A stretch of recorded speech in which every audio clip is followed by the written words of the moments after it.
in this, we have taken one real life situation example. So who has more number of pens?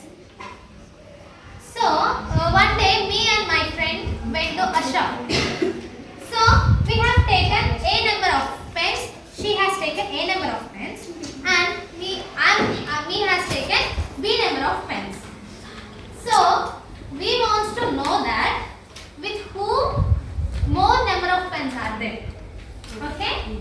So here I did one code here. So she has two. She has 5 pens. I have 2 pens.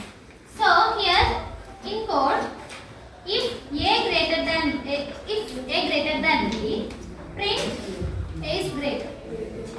If a equals to b, print both are same. Else print b is greater. Okay. So output.